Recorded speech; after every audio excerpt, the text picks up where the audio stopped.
ہم ڈٹے ہوئے لوگ. سرکار نے فلاح انسانیت کے لیے جو دوسرا کام کیا نا، وہ لوگوں کو احساس دلایا ہے کہ اگر غلطی ہو جائے تو تم نے بندوں کے سامنے اپنے آپ کو کلیئر نہیں کرنا، تم نے تو رب کے سامنے اپنے آپ کو کلیئر کرنا، اللہ کے سامنے تم نے بچنا ہے کہ میرا گناہ معاف. اور حضور احساس پیدا کرتے تھے. بخاری شریف میں قبیلہ غامدیہ کی اس عورت کا تذکرہ موجود ہے جو خود آئی تھی، کوئی گرفتار کر کے نہیں لایا تھا، از خود آئی. احساس پیدا ہو گیا نا گناہ کا. یہاں بہت ساری غلطیاں کر کے بھی لوگ جب اپنی بات کرتے ہیں تو کہتے ہیں کبھی یاد تو نہیں کسی کے ساتھ زیادتی کی ہو، یاد تو نہیں کبھی کسی کا. بھئی آپ نے اتنے بڑے ولی ہونے کا دعویٰ کر دیا. انسان تو انسان رہتا ہے. بڑے بڑے لوگ کہہ گئے کہ یا اللہ اگر انجانے میں بھی بھول گئے ہیں تو ہم سے درگزر فرما. لیکن جب ہم تیار ہی نہیں ماننے کو. حضرت انس بن مالک کہتے ہیں وہ خاتون آئی، کوئی پکڑ کے نہیں لایا، کسی 14 دنوں کے ریمانڈ پہ نہیں اسے منوایا گیا، اسے وہ خود بخود آئی. اور کریم محبوب علیہ السلام کے سامنے جب وہ کھڑی ہوئی تو اتنے درد سے میں نے کم لوگ روتے دیکھے ہیں جس درد سے وہ روئی. عرض کرنے لگی حضور میں غلطی کر بیٹھی ہوں، مجھ سے زنا ہو گیا، مجھے پاک کر دے. تو محبوب کریم علیہ السلام نے فرمایا تو کیسے ثابت کرے گی تو نے گناہ کیا؟ یعنی مجرم کو ثابت کرنا پڑ رہا ہے کہ میں گناہ گار. یہ وہ کمال ہے کہ انسانوں کو احساس ہونے لگے کہ یہاں ہم غلط ہیں. جب اعتراف جرم ہوتا ہے، جب بیماری کی تشخیص ہوتی ہے تو پھر اس کا علاج بھی ہو جاتا ہے. حضرت انس بن مالک کہتے ہیں وہ عرض کرنے لگی حضور میرے پیٹ میں ناجائز بچہ ہے. حضور نے فرمایا جا جب بچہ پیدا ہو تو پھر آنا. وہ 8 ماہ کے بعد آئی تو اس کی گود میں پھول سا بچہ تھا.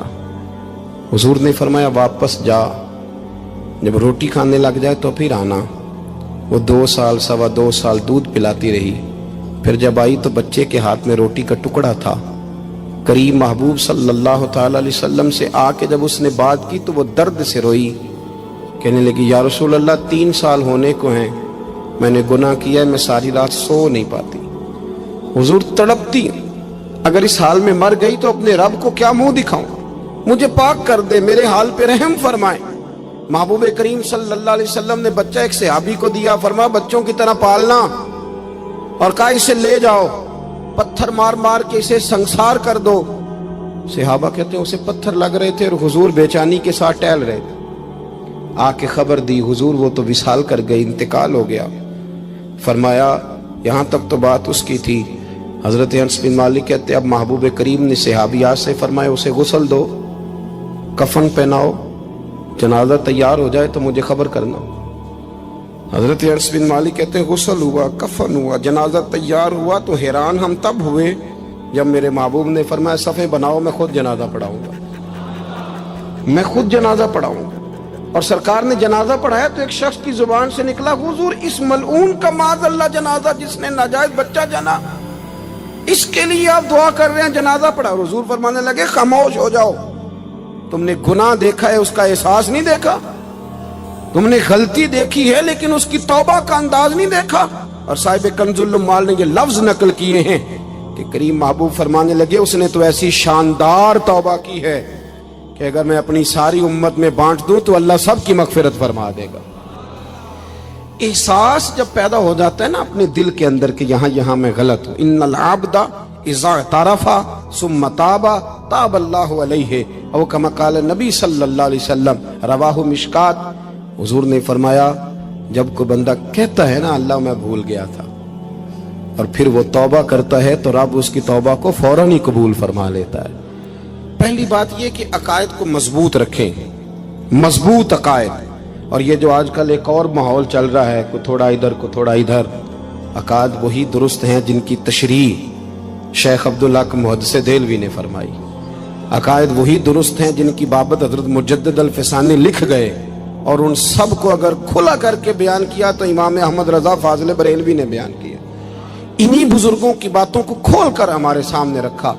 مضبوط عقائد کی زندگی گزاریں. اور دوسری بات اگر کبھی کوئی غلطی ہو جائے پھر اس کا احساس پیدا کریں، پھر اس سے توبہ کریں.